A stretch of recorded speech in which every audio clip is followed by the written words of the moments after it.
Shri M P Rajesh, ഇപ്പോൾ Shri J R Padmakumar പറയുന്നതും അതുതന്നെയാണ്. എന്താണ് മോശം ഈ ഒരേപോലെയുള്ള കാര്യങ്ങൾ വരുന്നതിൽ? ടാക്സിന്റെ കാര്യത്തിലായാലും ഒരേപോലെയുള്ള രാഷ്ട്രമാകുന്നതിലും നികുതിയും കമ്പോളവും ഒക്കെ ഒന്ന് ആകുന്നതിലും എന്താണ് കുഴപ്പം? അവരുടെ ഐഡിയോളജി കൊണ്ടുവരാനല്ലേ അവർ ഇരിക്കുന്നത് എന്നതാണ് അവരുടെ വാദം ഇപ്പോൾ. അതെ അതെ, അത് അദ്ദേഹം ഇവിടെ പറഞ്ഞു കഴിഞ്ഞു. ഞങ്ങളുടെ പ്രത്യയശാസ്ത്രം തന്നെയാണ് നടപ്പാക്കുന്നത് എന്നും ഞാൻ അത് തന്നെയാണല്ലോ ഞാനും പറഞ്ഞത്. ഒരു കോർപ്പറേറ്റ് ഹിന്ദുത്വ കൂട്ടുകെട്ട് കഴിഞ്ഞ 2014 ഇന്ത്യയിൽ അധികാരത്തിൽ വന്ന ഭരണകൂടത്തിന്റെ അടിസ്ഥാനം അതാണ്. അത് ആ താല്പര്യങ്ങൾ അനുസരിച്ച് മുന്നോട്ട് പോകുന്നു എന്നത് പത്മകുമാർ ശരിവെച്ചതിൽ എനിക്ക് സന്തോഷമുണ്ട്. രണ്ടാമത്തെ കാര്യം, ഇവിടെ GST പൂർണ്ണമായിട്ട് ഞങ്ങൾ നിരാകരിച്ചിട്ടില്ലല്ലോ. അത് വസ്തുതയല്ലേ. ഞങ്ങൾ അങ്ങനെയാണെങ്കിൽ GST എതിർക്കുകയാണ് ചെയ്യുമായിരുന്നത്. അങ്ങനെയല്ല ചെയ്തത്. പാർലമെന്റിൽ 6 ഭേദഗതികൾ നിർദ്ദേശിച്ച ഒരാളാണ് ഞാൻ. ചില വ്യവസ്ഥകളിൽ ഭേദഗതികൾ നിർദ്ദേശിക്കുകയാണ് ചെയ്തിട്ടുള്ളത്. രാജ്യസഭയിലെ കാര്യം എനിക്ക് ഓർമ്മയില്ല. ലോക്സഭയിൽ എന്തായാലും ഞങ്ങൾ ഭേദഗതികൾ നിർദ്ദേശിച്ചു. GSTക്ക് എതിരായിട്ട് വോട്ട് ചെയ്തിട്ടില്ല. പക്ഷെ ചില ഭേദഗതികളിൽ ഞങ്ങൾ വോട്ടെടുപ്പ് ആവശ്യപ്പെട്ടു.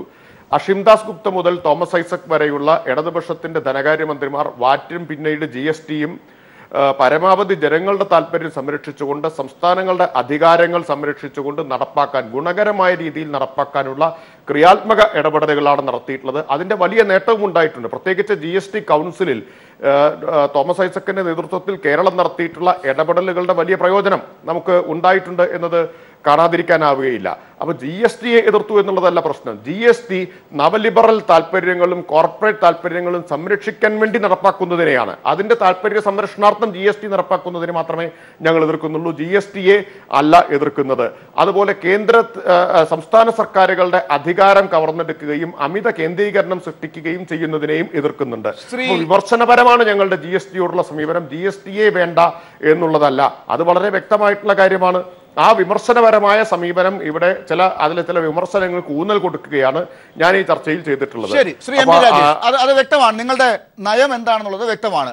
ഇപ്പോൾ ഇനി അല്പം സമയം കഴിയുമ്പോഴേക്കും എന്തായാലും പ്രതിപക്ഷം എതിർക്കുകയോ ബഹിഷ്കരിക്കുകയോ ചെയ്താലും വലിയ ആഘോഷത്തിനുള്ള ഒരുക്കങ്ങൾ പൂർത്തിയാക്കി നിൽക്കുകയാണ്. ഇനി ചിലപ്പോൾ വലിയ പ്രഖ്യാപനങ്ങൾ പോലും പ്രധാനമന്ത്രിയിൽ നിന്ന് ഈ രാത്രിയിൽ ഉണ്ടായേക്കാം. അദ്ദേഹം പലരെയും ഞെട്ടിച്ച് പ്രഖ്യാപിക്കുന്ന ഒരാളാണ്. ആ രീതിയിൽ ഈ രാത്രിയിൽ ചരിത്രപരമായ ചില പ്രഖ്യാപനങ്ങളും നമുക്ക് പ്രതീക്ഷിക്കാൻ സാധ്യതയുണ്ട്. ചില ഗിമ്മിക്കുകൾ ചിലപ്പോൾ ഉണ്ടായേക്കാം. അത് എങ്ങനെയാണ് നിങ്ങൾ കാണുന്നത് എന്നുള്ളതാണ് അറിയേണ്ടത്. ഇത് ഇപ്പോൾ സച്ചിൻ ടെണ്ടുൽക്കറെ പോലെയുള്ള ആളുകൾ, സിനിമാ താരങ്ങൾ, അവരെയൊക്കെ കൊണ്ടുവന്നിരുത്തി പ്രധാനമന്ത്രി ഇത്തരത്തിലൊരു പ്രഖ്യാപനത്തിലേക്ക് കൊണ്ടുവന്ന് ചരിത്രമാക്കാൻ ശ്രമിക്കുന്നത് ഒരു ഈവന്റ് മാനേജ്മെന്റ് എന്നാണോ നിങ്ങൾ പറയുന്നത്?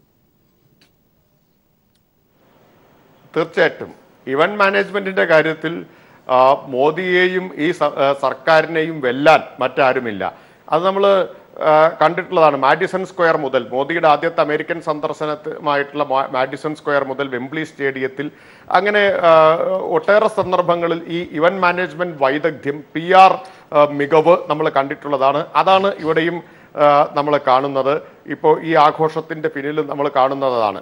പിന്നെ നാടകീയതയ്ക്കും ഒട്ടും കുറവുണ്ടാവില്ല. കാരണം നാടകീയതയുടെ രാജകുമാരൻ എന്ന് വേണമെങ്കിൽ മോഡിയെ വിശേഷിപ്പിക്കാം. ഓരോ സന്ദർഭത്തെയും അങ്ങേറ്റം നാടകീയമായിട്ട് മാറ്റിയെടുക്കുന്നതിൽ അദ്ദേഹത്തിന് ഒരു പ്രത്യേകമായിട്ടുള്ള കമ്പം തന്നെയുണ്ട്. അതിലൊരു പ്രത്യേകമായിട്ടുള്ള താല്പര്യവും തന്നെ ഉണ്ട് എന്ന് വേണം നമുക്ക് മനസ്സിലാക്കാൻ. പക്ഷെ ഒരൊറ്റ കാര്യം ഞാൻ ഓർമ്മിപ്പിക്കുകയാണ്. നോട്ട് നിരോധനം ഇതുപോലെ നാടകീയമായിട്ടായിരുന്നു അദ്ദേഹം അവതരിപ്പിച്ചത്. അത് എവിടെ എത്തി എന്ന് നമുക്ക് എല്ലാവർക്കും അറിയാം. അതിന്റെ ദുരിതവും കെടുതിയും ഇപ്പോൾ നമ്മുടെ രാജ്യം അഭിമുഖീകരിക്കുകയാണ്. അത് കഴിഞ്ഞ് ഡിസംബർ 31 രാത്രി ഇതുപോലെ നാടകീയമായിട്ട് അദ്ദേഹം രാജ്യത്തെ അഭിസംബോധന ചെയ്ത് പിൻവലിച്ച നോട്ടുകളിൽ എത്ര തിരിച്ചെത്തി എന്ന കണക്കൊഴിച്ച് ബാക്കി കുറെ പ്രഖ്യാപനങ്ങൾ നടത്തുകയുണ്ടായി. ആ പ്രഖ്യാപനങ്ങളുടെ എല്ലാം ഗതി എന്തായി ഇന്നിപ്പോൾ ആരെങ്കിലും ഓർക്കുന്നുണ്ടോ? എന്തെല്ലാം സൗജന്യങ്ങളും ഇളവുകളും ഒക്കെയാണ് പ്രഖ്യാപിച്ചത്. കർഷകർക്കായിരുന്നു ഏറ്റവും കൂടുതൽ പ്രഖ്യാപിച്ചത്. അതിനുശേഷം രാജ്യം മുഴുവൻ കാട്ടുതീ പോലെ കർഷക പ്രക്ഷോഭം പടരുകയും കർഷക ആത്മഹത്യ ദൈനംദിനം സംഭവിച്ചുകൊണ്ടിരിക്കുകയുമാണ് എന്ന് ഓർമ്മിക്കണം. അതുകൊണ്ട് പ്രഖ്യാപനങ്ങൾ കഴമ്പില്ലാത്ത അർത്ഥശൂന്യമായിട്ടുള്ള ഈ ഇവന്റ് മാനേജ്മെന്റ് ശൈലിയിലുള്ള കയ്യടിക്കും ഗാലറിക്കും വേണ്ടിയിട്ടുള്ള പ്രഖ്യാപനങ്ങൾ ഇതിനു മുമ്പെല്ലാം നടത്തിയ അതേ പ്രഖ്യാപനങ്ങളുടെ ഗതി തന്നെയായിരിക്കും ഇപ്പോൾ. അപ്പോൾ ഇതൊരു ഈവന്റ് മാനേജ്മെന്റ് എന്നാണ് പ്രതിപക്ഷം കാണുന്നത്. അത് മുൻപും കണ്ടിട്ടുണ്ട്. പാർലമെന്റിലേക്ക് നരേന്ദ്രമോദി വന്ന ആദ്യത്തെ ദിവസം തന്നെ അത് എല്ലാവരും വിലയിരുത്തിയതുമാണ്. എത്രത്തോളം ആത്മാർത്ഥത ഉണ്ടായിരുന്നു അദ്ദേഹം അവിടെ പാർലമെന്റിലെ മണ്ണിനെ ചുംബിച്ചുകൊണ്ട് നമസ്കരിച്ചുകൊണ്ട് പാർലമെന്റിലേക്ക് കയറിയത് എന്നുള്ളത് അവിടം തൊട്ട് ഇങ്ങോട്ട് തുടങ്ങിയ നാടകീയതയുടെ ഒരു എപ്പിസോഡ് കൂടിയാണോ ഇന്ന് രാത്രി? അല്ല, ഇതാണ് ഏറ്റവും പ്രധാനപ്പെട്ട ഒരു കാര്യം. ഈ GST കാര്യമായി എതിർക്കാൻ കഴിയാത്തത് കൊണ്ട് ഈവന്റ് മാനേജ്മെന്റ്, നാടകീയത, മോഡി, ഞാനൊന്ന് പറഞ്ഞോട്ടെ, ഇങ്ങനെ പറഞ്ഞ് പ്രചരിപ്പിക്കുന്നതല്ല. ഇതൊക്കെ ഞാൻ അവജ്ഞയോട് തള്ളിക്കളയുക. കാര്യം ഇതിന് BJP എതിർക്കുന്ന ഒരു രാഷ്ട്രീയമുണ്ട്, അത് ഞങ്ങൾക്കറിയാം, നന്നായിട്ടറിയാം. പക്ഷേ ഈ 3 വർഷക്കാലം എന്താണ് ഇന്ത്യയിൽ നടപ്പിലാക്കിയത് ഇന്ത്യയിലെ ജനങ്ങൾക്കും അറിയാം. അതുകൊണ്ടാണല്ലോ ഇന്ത്യയിലെ ജനങ്ങൾ ഭൂരിഭാഗവും ഭാരതീയ ജനതാ പാർട്ടിക്ക് അനുകൂലമായി ചിന്തിക്കുന്നത്. പിന്നെ ആത്മഹത്യയും വെടിവെപ്പ് ഇതൊന്നും രാജേഷ് പറയണ്ട, എന്തൊക്കെയാണ് കേരളത്തിൽ നടക്കുന്നതെന്ന് എല്ലാവർക്കും അറിയാം. ഇപ്പൊ പിന്നെ അദ്ദേഹം പറയുമ്പോ ഇടപെടരുത്. അദ്ദേഹം ഇതിനെ കുറിച്ച് പറയുമ്പോൾ ഞാൻ മിണ്ടാതിരിക്കണം. അദ്ദേഹം തന്നെ മറുപടി ഞാൻ പറയുമ്പോൾ നിങ്ങൾ അതല്ല വിഷയം, ഞാനും പറയേണ്ടത് അത് തന്നെയാണ്. GST കുറിച്ച് ചർച്ച ചെയ്യും. ചോദ്യം മാത്രമല്ലല്ലോ രാജേഷ് പറയുന്നതും മറുപടി പറയണം. അതാണ് ശ്രീ MB രാജേഷ് പറഞ്ഞ അതിനൊരു മറുപടിയാണോ താങ്കൾ പറഞ്ഞത്? അതായത് MB രാജേഷ് ചോദിച്ചു നിങ്ങൾ എന്തൊക്കെ പ്രഖ്യാപിച്ചു, ഞാൻ പറഞ്ഞുതരാം. നിങ്ങൾ രാജേഷിനെ കൺവിൻസ് ചെയ്യാൻ എന്നെ കൊണ്ട് പറ്റില്ല. കാര്യം അദ്ദേഹത്തിന് ഒരു താല്പര്യം, അദ്ദേഹം ഒരു കൊടിയുടെ കീഴിൽ നിൽക്കുന്നു, ഞാനും ഒരു കൊടിയുടെ കീഴിൽ നിൽക്കുന്നു. അതായത് അദ്ദേഹത്തിനെ കൺവിൻസ് ചെയ്യാൻ പറ്റില്ല. ഇന്ത്യയിലെ ജനങ്ങളെ കൺവിൻസ് ചെയ്യാൻ BJP കഴിയും. നോട്ട് നിരോധനം എന്താണ് ഇന്ത്യയിൽ ഉണ്ടാക്കിയ ഇമ്പാക്ട് എന്നുള്ള കാര്യം എല്ലാവർക്കും അറിയാം. അത് CPM ഒരിക്കലും മനസ്സിലാവില്ല. അതുകൊണ്ടാണല്ലോ ഇന്ന് ഈ അവസ്ഥയിലെത്തിയത്. കോൺഗ്രസും ആ അവസ്ഥയിലേക്ക് എത്തും. അതുകൊണ്ട് അതിനെ അവിടെ നിൽക്കട്ടെ. ഞങ്ങൾ നടപ്പിലാക്കിയ പദ്ധതികൾ ഏകദേശം 200-240 പദ്ധതികൾ ഇതെല്ലാം സാധാരണക്കാരായ ജനങ്ങളിൽ എത്തിക്കുന്നുണ്ട്. ഇപ്പം നടപ്പിലാക്കിയ ഈ GST നടപ്പിലാക്കുന്ന എല്ലാവരും കൂട്ടായി നടപ്പിലാക്കുന്നത് ഇതിന് മുന്നേ ഇതുമായി ബന്ധപ്പെട്ട് നോക്കുമ്പോഴും നേരത്തെ നടപ്പിലാക്കിയ പദ്ധതികളുമായി എല്ലാം ഡിജിറ്റൽ ഇന്ത്യ ആയാലും അതുപോലെ തന്നെ എല്ലാം ബന്ധപ്പെടുത്തിയാണ് GSTയും. ശ്രീ പത്മകുമാർ, ഇപ്പോൾ പ്രതിപക്ഷം പറയുന്നതിനെ പാർട്ടിപരമായി നിങ്ങൾക്ക് എടുക്കാം, നിങ്ങൾ രാഷ്ട്രീയമായതിന് മറുപടി പറഞ്ഞോളൂ. പക്ഷേ ജനങ്ങളുടെ ഭാഗത്തേക്കാണല്ലോ നിങ്ങൾ ഇതെല്ലാം പറഞ്ഞുകൊണ്ടിരിക്കുന്നത്. അവിടെയാണ് ജനങ്ങളുടെ ഭാഗത്തു നിന്നുള്ള ചോദ്യം. നിങ്ങൾ പ്രഖ്യാപിച്ച 2 കോടി വർഷം തോറുമുള്ള തൊഴിലുകൾ എവിടെ?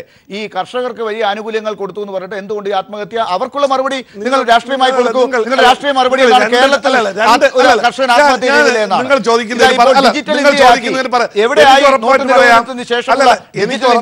എനിക്ക് ഉറപ്പായിട്ട് പറയാം, ഈ ഇന്ത്യയിൽ ഈ നടപ്പിലാക്കിയ ഞങ്ങൾ തൊഴിൽ കൊടുക്കാമെന്ന് തന്നെ പറഞ്ഞു. ആ തൊഴിൽ കൊടുക്കുക സ്വയം തൊഴിലുണ്ടാക്കുന്നതിന് വേണ്ടിയുള്ള സാഹചര്യം സൃഷ്ടിച്ചിട്ടുണ്ട്. നിങ്ങൾ ഈ പറഞ്ഞല്ലോ കേരളത്തിൽ 5 ലക്ഷം പേർക്ക് 5 ലക്ഷം പേർക്ക് തൊഴിൽ കൊടുക്കും ഒരു വർഷം. എത്ര പേർക്ക് കൊടുത്തു? എന്നിട്ട് എന്താ? ഞാനൊന്ന് പറഞ്ഞോട്ടെ, രാജേഷിന്റെ പാർട്ടിയെ കുറിച്ച് തന്നെ പറഞ്ഞത്. എന്നിട്ട് എന്താ അവര് ഈ 1ാം വാർഷികത്തിൽ ഇറക്കിയ റെസിപ്റ്റ്, ഈ ഒരു രേഖ ഇറക്കിയല്ലോ, ആ രേഖ പറഞ്ഞ എന്താ? തൊഴിൽ കിട്ടുന്നതിന് വേണ്ടിയിട്ട് ഇത്ര 2.5 ലക്ഷം ആളുകൾക്ക് തൊഴിൽ കിട്ടുന്നതിന് വേണ്ടിയുള്ള സാഹചര്യം. പത്മകുമാർ, ഒരു ചർച്ചയാകുമ്പോൾ അവർ ഒരു കാര്യം ഉന്നയിക്കുന്നു, നിങ്ങൾ ഈ ആഘോഷിക്കുന്ന വേളയിൽ നിങ്ങൾ പ്രഖ്യാപിച്ചത് എവിടെയെന്ന്. അപ്പോൾ നിങ്ങളുടെ മറുപടി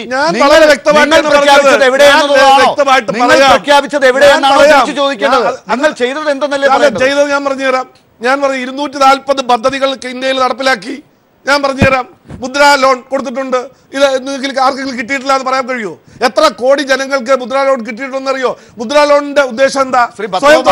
പത്മകുമാർ, വിമർശനത്തിൽ ഏറ്റവും മുമ്പിൽ നിൽക്കുന്നത് ഈ പറയുന്ന തൊഴിൽ കൊടുക്കുന്നതും ഡിജിറ്റൽ ഇന്ത്യ ആക്കിയത് എവിടെ നിൽക്കുന്നതും നോട്ട് നിരോധിച്ചപ്പോൾ മനസ്സിലായില്ല. ഇന്ത്യയിലെ ജനങ്ങൾക്കറിയാം എന്തുകൊണ്ട് നോട്ട് നിരോധനം കൊണ്ടുണ്ടായ നേട്ടങ്ങൾ എന്താണ്, എല്ലാവർക്കും അറിയാം. പിന്നെ വെറുതെ രാഷ്ട്രീയമായി BJP എതിർക്കുന്നത് സ്വാഭാവികമാണ്, എതിർത്തോ. പക്ഷേ ഇന്ത്യയിലെ ജനങ്ങൾക്കറിയാമല്ലോ എന്താണ് BJP നടപ്പിലാക്കിയത്. ഞാൻ ഒരു ചെറിയൊരു ഉദാഹരണം പറയാം. നിങ്ങൾക്കറിയാമല്ലോ, സ്വച്ഛ ഭാരത് പദ്ധതി നടപ്പിലാക്കി. അതിൻ്റെ പദ്ധതി തുടർച്ചയായിട്ട് കേരളത്തിൽ എന്തെല്ലാം കാര്യങ്ങൾ നടക്കുന്നു? ഈ പ്രധാനമന്ത്രി ആവാസ് യോജന, എത്ര ആളുകൾക്ക് വീട് കിട്ടുന്നു?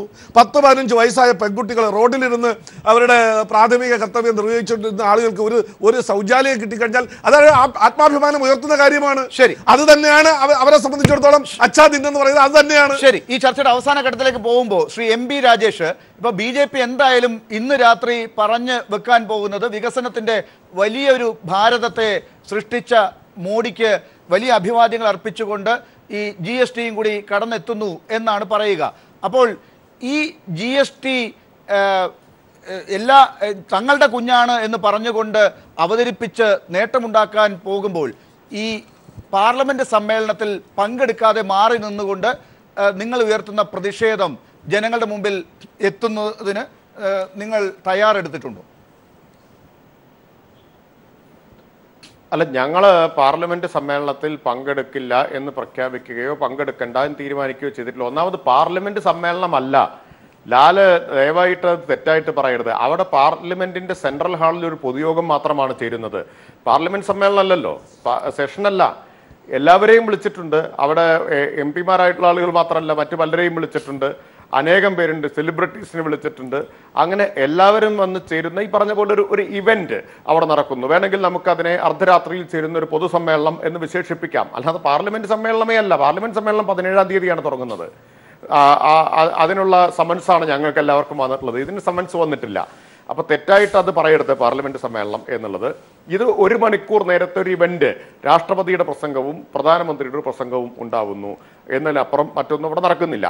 രണ്ടാമത്തെ കാര്യം, ഈ സർക്കാരിന്റെ 3-ാം വാർഷികത്തോടനുബന്ധിച്ച് രാജ്യവ്യാപകമായിട്ട് മോദി ഫെസ്റ്റ് നടത്താൻ BJP തീരുമാനമെടുത്തിരുന്നു. പത്രത്തിൽ ഒരു പത്രസമ്മേളനം നടത്തി പ്രഖ്യാപിക്കുകയും ചെയ്തിരുന്നു. എന്നാൽ അതിനിടയിലാണ് രാജ്യവ്യാപകമായിട്ട് കൃഷിക്കാരുടെ പ്രക്ഷോഭങ്ങൾ ആളിപ്പടർന്നത്, വെടിവെപ്പുണ്ടാവുന്നത്, ആത്മഹത്യകൾ ഉണ്ടാവുന്നത്. അങ്ങനെ തമിഴ്നാട്ടിലെ കൃഷിക്കാർ ആത്മഹത്യ ചെയ്ത കൃഷിക്കാരുടെ തലയോട്ടി മാല കഴുത്തിലണിഞ്ഞിട്ടാണ് സമരം ചെയ്തത്. അപ്പൊ മോദി ഫെസ്റ്റ് യഥാർത്ഥത്തിൽ നടന്നത് കൃഷിക്കാരന്റെ ചോര കൊണ്ടും കൃഷിക്കാരന്റെ തലയോട്ടി മാല കൊണ്ടും ഒക്കെയാണ് അത് നടന്നത്. അതിന്റെ ജാള്യം തീർക്കാൻ വേണ്ടി ഇപ്പോൾ GST നടപ്പാക്കുന്നതിനെ, ഒരു നികുതി പരിഷ്കാരം നടപ്പാക്കുന്നതിനെ എന്തോ മഹാസംഭവം എന്ന നിലയിൽ അതിനെ ഒരു ആഘോഷമാക്കി മാറ്റുന്നു. വീണ് കിട്ടുന്ന അവസരങ്ങളെയെല്ലാം ആഘോഷമാക്കി പൊലിപ്പിച്ചെടുക്കുന്ന ഒരുതരം PR തന്ത്രം എന്നതിനപ്പുറം ഈ ആഘോഷത്തിൽ വലിയ കാര്യമൊന്നുമില്ല. നികുതി പരിഷ്കാരം നടപ്പാക്കുന്നതിൽ കൺസ്ട്രക്റ്റീവായിട്ടുള്ള ഇടപെടൽ ഇടതുപക്ഷം നടപ്പാക്കിയിട്ടുണ്ട്. പാർലമെന്റിനകത്ത് പുറത്ത് GST കൗൺസിലിൽ എല്ലാം നടത്തിയിട്ടുണ്ട്. ആ നടത്തിയതിന്റെ ഗുണം ഒരു പരിധിവരെ നിങ്ങൾ ഇത്രയധികം ആഘോഷിക്കാനൊന്നും ഇല്ല. അവിടെ തന്നെയാണ് നമ്മൾ തിരിച്ച് വീണ്ടും എത്തുന്നത്. അതായത് GST ആഘോഷം പാർലമെന്റിൽ ഒരു പൊതു സമ്മേളനം നടത്തിക്കൊണ്ട്, പാർലമെന്റ് സമ്മേളനമല്ല, അല്ലാത്തൊരു പൊതുയോഗം നടത്തിക്കൊണ്ട് നിങ്ങൾ ആഘോഷിച്ച് കാണിക്കാൻ ശ്രമിക്കുന്നത് GST ഗവൺമെന്റിന്റെ സെൽഫ് പ്രൊമോഷൻ ടാക്സ് എന്നുള്ള നിലയ്ക്കുള്ള ഒരു ആഘോഷം മാത്രമായിട്ടാണ് എന്നാണ് വിമർശനം. അല്ല, ഈ ആഘോഷത്തിനോടാണ് എതിർപ്പാണ് എന്നുള്ളതാണല്ലോ പ്രശ്നം. അത് ഞങ്ങൾ NDA ഗവൺമെൻറ് ആഘോഷിക്കുന്നു, അവർ നടപ്പിലാക്കുന്ന ഒരു ചരിത്രപരമായ ഈ ചരിത്രത്തിൽ രേഖപ്പെടുത്താൻ പോകുന്ന ഞാൻ നേരത്തെ പറഞ്ഞതുപോലെ ഒരു പൊളിറ്റിക്കൽ ഇന്ത്യ എന്നുള്ളതോടൊപ്പം തന്നെ ഒരു എക്കണോമിക് ഇന്ത്യ എന്നുള്ള നിലയിലേക്കുള്ള ട്രാൻസ്ഫോർമേഷൻ അത് ഞങ്ങൾ ആഘോഷിക്കുന്നു. NDA ഗവൺമെൻറ് എല്ലാം ഇന്ത്യയിൽ ഒരു നല്ല കാര്യം ഒരു വീട്ടിൽ നടക്കുമ്പോൾ എല്ലാ ആളുകളും ഒരുമിച്ച് കൂടും, ബന്ധുക്കളും സ്വന്തക്കാരും പരിചയക്കാരും എല്ലാവരും. അത്ര ഒരു വലിയ കാര്യം കൂടുന്നു. പിന്നെ ഈ വിമർശനങ്ങളെ പറയുമ്പോൾ രാജേഷ് ഇത് ചോദിക്കട്ടെ, കേരളത്തിന്റെ സ്ഥിതി നിങ്ങളൊന്ന് ആലോചിച്ച് നോക്കി. 300 എണ്ണമാണ് മരിച്ചത്. എന്തിനാ? അല്ലല്ല, ചർച്ചയിലാണ് അദ്ദേഹം പറഞ്ഞോട്ടെ. 300 പേരാ പനി പിടിച്ച് മരിച്ചത്. തക്കാളിപ്പനിയുണ്ട്, അരിവാൾ രോഗമുണ്ട്, പശുപ്പനിയുണ്ട്, പന്നിപ്പനിയുണ്ട്, എന്തെല്ലാം പനി. 300 എണ്ണം മരിച്ചു. ടാക്സ് അടയ്ക്കാൻ നിവർത്തിയില്ല, ടാക്സ് അടയ്ക്കാൻ നിവർത്തിയില്ല, മണ്ണെണ്ണോണ്ട് ഒഴിക്കുന്നു, ശ്രമിക്കുന്നു. ഇതൊക്കെ കേരളത്തിൽ നടക്കുന്നുണ്ടല്ലോ. അപ്പൊ ഇത് മനസ്സിലാക്കിയിട്ട് ഒരു മിനിറ്റ് അത് ഓർമ്മിപ്പിച്ചത് നന്നായി. ഞാൻ ആ ചോദ്യത്തിലേക്ക് പോകാൻ നേരത്തെ ശ്രമിച്ചത് വിട്ടുപോയതാണ്. അതായത് ഇനിയിപ്പോൾ GST നടപ്പിലാക്കുന്നതോടുകൂടി ഇതെല്ലാം ഇനിയിപ്പോൾ ഡോക്ടർ തോമസ് ഐസക്ക് കൈകെട്ടിയിരിക്കും. കേന്ദ്രത്തിൽ നിന്ന് വരുന്ന കാര്യങ്ങൾ അനുസരിച്ചുള്ള പദ്ധതികളും വിഹിതങ്ങളുമാണല്ലോ ഇവിടെ പ്രയോഗിക്കപ്പെടേണ്ടത്.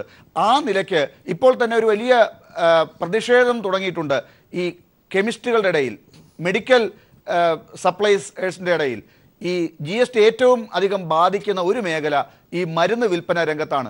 മരുന്നിൻ്റെ കാര്യത്തിൽ അവർക്ക് ടാക്സിന്റെ കാര്യത്തിൽ അവ്യക്തത ഇപ്പോഴും നീങ്ങിയിട്ടില്ല. വില വർദ്ധിക്കുമെന്നാണ് അവരുടെ അഭിപ്രായം. അത് നിങ്ങൾ തീർക്കാതെയാണ് ഇപ്പോൾ ഇതുപോലെ അനേകം കാര്യങ്ങൾ തീർക്കാതെയാണ് ആഘോഷത്തിൽ. നിങ്ങൾ ഈ പറയുന്നത് ഇത് GST കൗൺസിൽ എന്ന് പറയുമ്പോൾ നിങ്ങളെന്നുള്ളതല്ല. ഇന്ത്യയിലെ മുഴുവൻ ധനകാര്യമന്ത്രിമാരും കേന്ദ്ര ധനകാര്യമന്ത്രിമാരും കൂടി ഇരുന്നെടുത്ത തീരുമാനമാണ്. അതിലെന്തെങ്കിലും പാളിച്ച ഉണ്ടെങ്കിൽ പരിഹരിക്കാൻ പോകും. നിങ്ങൾ പറഞ്ഞ പോലെ എല്ലാ മെഡിക്കലും മെഡിസിനും അതുപോലുള്ള വിലക്കയറ്റം വരുന്നില്ല. അതിനാണ് ഞാൻ നേരത്തെ ആദ്യമേ തന്നെ സൂചിപ്പിച്ചത്. RNR എന്ന് പറഞ്ഞൊരു സംവിധാനം വന്നല്ലോ. അപ്പോൾ ചിലതിൽ അഡ്ജസ്റ്റ് ചെയ്യേണ്ടി വരും, ചിലതിൽ നികുതി ഇല്ലാതെ വരുമ്പോൾ ചിലതിൽ നികുതി നേരത്തെ കൊടുത്തോണ്ടിരിക്കാൻ കൂടും. അത് സ്വാഭാവികം തന്നെ. ഏത് കാര്യങ്ങൾ നടപ്പിലാക്കുമ്പോഴും അത്തരത്തിലുള്ള പ്രശ്നങ്ങളുണ്ടാവും. അത് ഭാവി ഇത് GST എന്ന് പറയുന്നത് അവസാനത്തെ വാക്കല്ലല്ലോ. ഇനിയും GST കൗൺസിൽ കൂടാം, ഇനിയും ഇതിൽ മാറ്റങ്ങൾ വരുത്തേണ്ടത് മാറ്റം വരുത്താം. ഇപ്പൊ എല്ലാവരും കൂടി തോമസ് ഐസക്ക് നമുക്ക് ലൈനിൽ കിട്ടുമെന്നാണ് എനിക്ക് തോന്നുന്നത്. അദ്ദേഹത്തിലേക്ക് വരുന്നതിന് മുമ്പ് ഈ ചർച്ച അവസാനിപ്പിക്കാനായി ശ്രീ MP രാജേഷ്, ഇപ്പോൾ ശ്രീ JR പത്മകുമാർ പറഞ്ഞതുപോലെ ആശങ്കകൾ ഉടൻ പരിഹരിച്ച് GST ഇന്ത്യയെ യൂറോപ്പോ അമേരിക്കയോ ആക്കും ഉടനെ തന്നെ 2 മാസത്തിനകം അങ്ങനെ ഒരു ഇന്ത്യയെ നമുക്ക് കാണാം എന്നൊരു സ്വപ്നത്തിന് അടിസ്ഥാനമുണ്ടോ? 30 സെക്കൻഡിൽ. ഒന്ന്, GST നടപ്പാക്കിയിട്ടുള്ള രാജ്യങ്ങളിലൊന്നും മഹാത്ഭുതങ്ങൾ ഉണ്ടായിട്ടില്ല. നടപ്പാക്കിയ പലയിടത്തും വലിയ തോതിലുള്ള വിലക്കയറ്റം ഉണ്ടാവുകയാണ് ചെയ്തിട്ടുള്ളത് എന്ന യാഥാർത്ഥ്യം നമ്മുടെ മുമ്പിലുണ്ട്. രണ്ടാമത്തെ കാര്യം, ഞങ്ങളും പറയുന്നത് CPIM ഇന്ന് പറഞ്ഞിട്ടുള്ള കാര്യം, GST ഇത്ര തിരക്കിട്ട് നടപ്പാക്കേണ്ട, ഇത്തരമൊരു നികുതി ഘടനയിലുള്ള മാറ്റം വരുമ്പോൾ അതിനാവശ്യമായിട്ടുള്ള സാവകാശം നൽകണം. ഇപ്പൊ ഇന്നത്തെ ഹിന്ദു പത്രത്തിൽ വന്നിട്ടുള്ളൊരു വാർത്ത GSTയിൽ ഇപ്പോഴും അവശേഷിക്കുന്ന അപാകതകളിലേക്ക് വിരൽ ചൂണ്ടുന്നതാണ്. ഇപ്പോൾ ഡിസേബിൾഡ് ആയിട്ടുള്ള അംഗപരിമിതരായിട്ടുള്ള ആളുകൾ ഉപയോഗിക്കുന്നതിനെല്ലാം വലിയ തോതിലുള്ള നികുതി ഏർപ്പെടുത്തിയിരിക്കുന്നു. 0 ടാക്സ് ഉണ്ടായിരുന്ന എല്ലാ ബ്രെയിലി ടൈപ്പ്റൈറ്റർ ഉൾപ്പെടെയുള്ള ഉൽപ്പന്നങ്ങൾക്ക് 5% നികുതി വരുമ്പോൾ വലിയ വിലക്കയറ്റം ഉണ്ടാവുന്നു എന്ന വിമർശനം വരുന്നു. അപ്പൊ ഇത്തരത്തിലുള്ള അപാകങ്ങളുണ്ട്. ആ അപാകങ്ങൾ പരിഹരിക്കാൻ തിരക്കിട്ടും തിടുക്കപ്പെട്ടും നടപ്പാക്കാതെ സാവകാശം അനുവദിക്കുകയാണ് വേണ്ടത് എന്നാണ് ഇന്ന് CPIM പുറപ്പെടുവിച്ച പ്രസ്താവനയിൽ പറയുന്നത്. അല്ല, 50% ടാക്സ് വാങ്ങിച്ച് പോക്കറ്റ് ഇട്ടുകൊണ്ടിരുന്ന പോലല്ലോ സംസ്ഥാന ഗവൺമെന്റും ജോലി ഉണ്ടല്ലോ. അതിൽ അവർക്ക് ഉണ്ടാകുന്ന പ്രശ്നം പരിഹരിക്കാൻ സംസ്ഥാന ഗവൺമെന്റ് ചെയ്യണം. പെട്ടെന്ന് സംസ്ഥാന ഗവൺമെന്റ് എടുക്കണം. എന്നിട്ട് ആ സംസ്ഥാന ഗവൺമെന്റ് ഉണ്ടാകുന്ന നഷ്ടം കേന്ദ്ര ഗവൺമെന്റ് കോമ്പൻസേറ്റ് ചെയ്യുന്നുണ്ടല്ലോ. സംസ്ഥാനത്തിന്റെ നിലപാട് എന്താ? വെറുതെ ഇരിക്കുക എന്നുള്ളത്. കിട്ടുന്ന 50% ഈ ടാക്സ് വാങ്ങി പോക്കറ്റ് ഇട്ടിരിക്കുക. നമുക്ക് സമയത്തിന്റെ പ്രശ്നം കൂടെ ഉണ്ട്. ശ്രീ രാജേഷ്, അദ്ദേഹം അത് പറഞ്ഞതുകൊണ്ടൊരു മറുപടി. അല്ല, എനിക്ക് ഇപ്പൊ പത്മകുമാർ പറഞ്ഞത് എന്താന്ന് എനിക്ക് തീരെ മനസ്സിലായില്ല. ഞാൻ സംസ്ഥാന ഏതെങ്കിലും ഒരു കാലത്തിൽ നിലവിലുള്ള ടാക്സിനേക്കാൾ കൂടുതൽ ടാക്സ് ഈടാക്കി അവർക്ക് പ്രശ്നം വരുന്നെങ്കിൽ അതിനൊരു സൗജന്യം കൊടുക്കാനുള്ള കേന്ദ്ര സംസ്ഥാന ഗവൺമെന്റ് അതിന് കൊടുക്കുക, സബ്സിഡിയോ അങ്ങനെ കൊടുത്തിട്ട്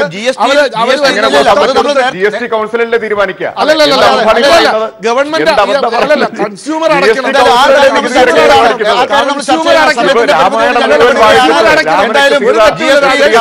അടയ്ക്കണം. ടാക്സ് അധികാരം ഈ കാര്യത്തിൽ GSTയുടെ അന്തസ്സത്തെ ഇല്ലാതാക്കുന്ന വീണ്ടും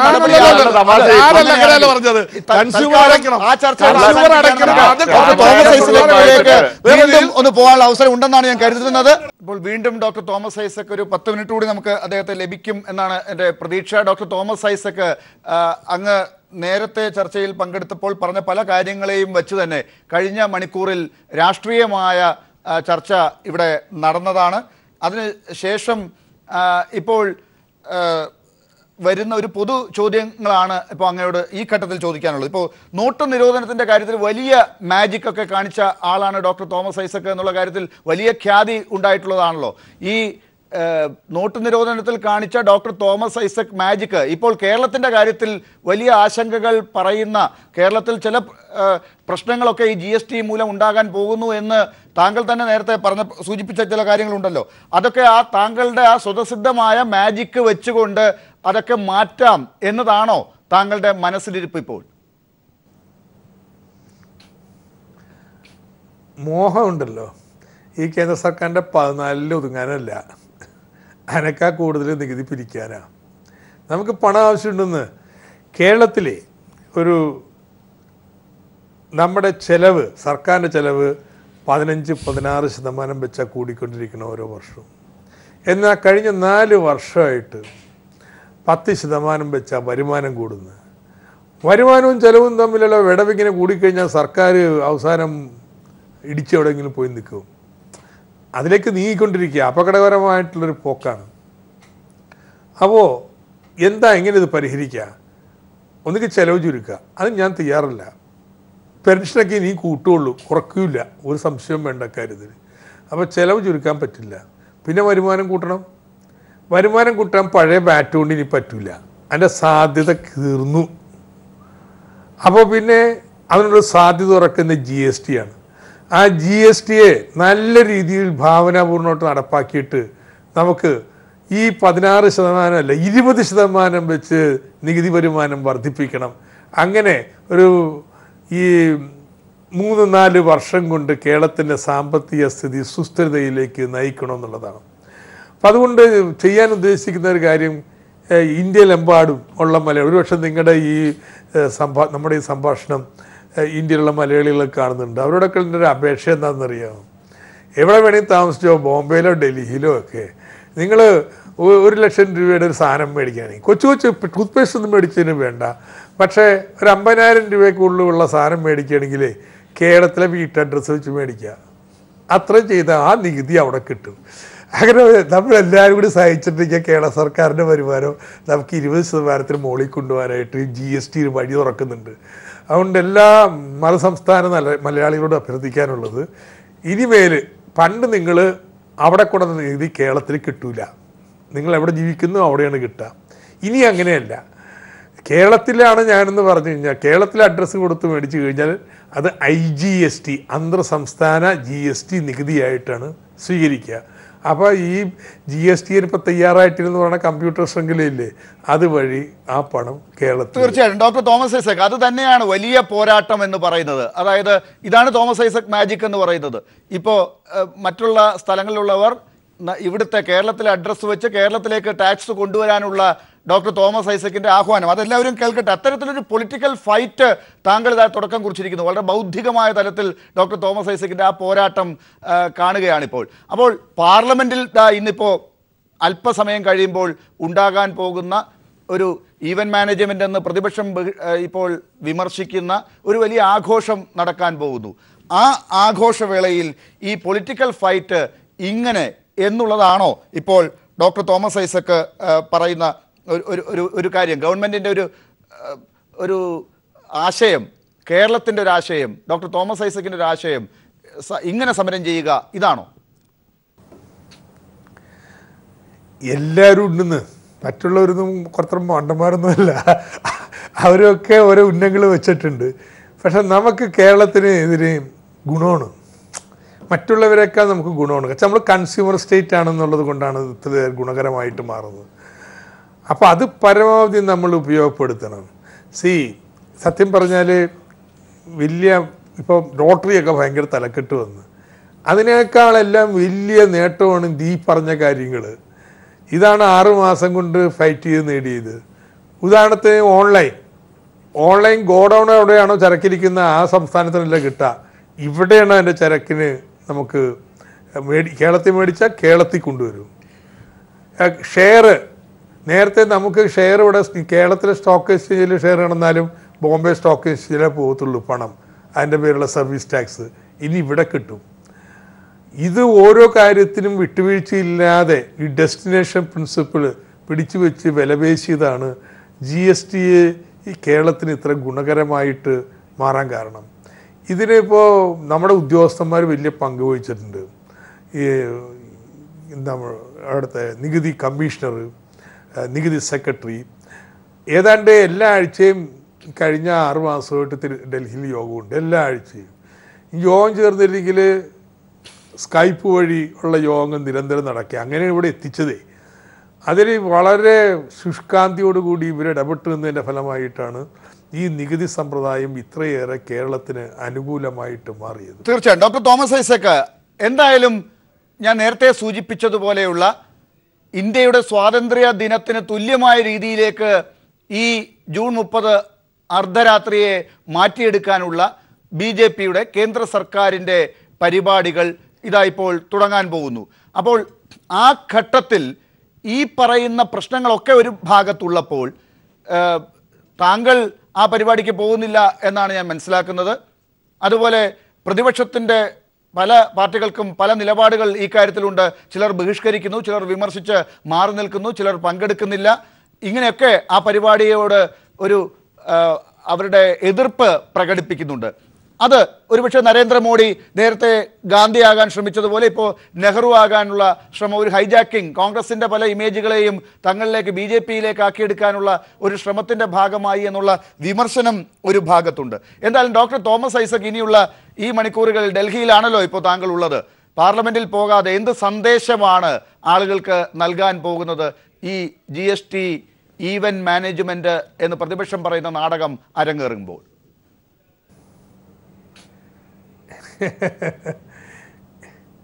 ഇല്ല, ഞാൻ GST കൗൺസിൽ പങ്കെടുക്കും, ഞാനൊരു സംശയം വേണ്ട. അതെൻ്റെ വേദിയാണ്, ഭരണഘടനാ വേദിയാണ്, ആരുടെ ഔദാര്യമല്ല. അതിനുശേഷം ഞങ്ങളുടെ ഉദ്യോഗസ്ഥരും എല്ലാമായിട്ടുള്ള ഡിന്നറുണ്ട്, അതിൽ പങ്കെടുക്കും. പക്ഷേ പാർലമെൻറ്റിലെ സമ്മേളനം എന്ന് പറയുന്നത് ശുദ്ധ പ്രചാരണം മാത്രമാണ്, അതിന് കൂട്ടുകയില്ല. അതിന് കൂട്ടുവെക്കാത്തതിൻ്റെ കാരണം ഞാൻ പറഞ്ഞു, അത്രക്കങ്ങോട് സ്വാതന്ത്ര്യം കിട്ടിയ പോലെ പ്രാധാന്യമാണ് പ്രധാനപ്പെട്ട സംഭവമാണെന്നൊക്കെ. ഇത് ഈ നോട്ട് റദ്ദാക്കലുണ്ടല്ലോ, അതാണ് ഇന്ത്യ കണ്ട ഏറ്റവും വലിയ പരിഷ്കാരം എന്ന് പറഞ്ഞു വരുത്തിയാൻ പറ്റിയവർക്ക് എന്തും ഇങ്ങനെ പറഞ്ഞ് ആക്കിക്കളയാൻ പറ്റും എന്നുള്ളൊരു അഹങ്കാരമാണ്. അപ്പം അതിലിപ്പോൾ ഞാനും കൂടി എന്നിട്ട് സാക്ഷിയാൻ ഉദ്ദേശിക്കുന്നില്ല, അപ്പം അതിൽ പങ്കെടുക്കുന്നില്ല. പക്ഷേ വേറെ തെറ്റിദ്ധാരണയൊന്നും വേണ്ട, ആ സമയത്ത് വേറെ പ്രതിഷേധം നടത്താനൊന്നും പോകുന്നില്ല. കാരണം GSTക്ക് ഞാൻ അനുകൂലമാണെന്ന് എൻ്റെ ചില പ്രശ്നങ്ങൾ വെച്ചിട്ട് ഇതൊക്കെ വളരെ പ്രിൻസിപ്പിൾഡ് പൊസിഷനാണ് കേട്ടോ, അല്ലാതെ അപ്പപ്പം തോന്നുന്ന അടിസ്ഥാനത്തിലുള്ള രാഷ്ട്രീയ പ്രചാരണമല്ല, പ്രിൻസിപ്പിൾഡ് പൊസിഷനാണ്. യെസ്, ഡോക്ടർ തോമസ് ഐസക്, വളരെ നന്ദി ഈ ചർച്ചയിൽ പങ്കെടുത്തതിന്. ഒപ്പം മറ്റ് അതിഥികൾക്കും Shri MB Rajesh, Shri PM Suresh Babu, Shri JR Padmakumar, doctor KN Harilal, doctor BA Prakash, doctor Mary George.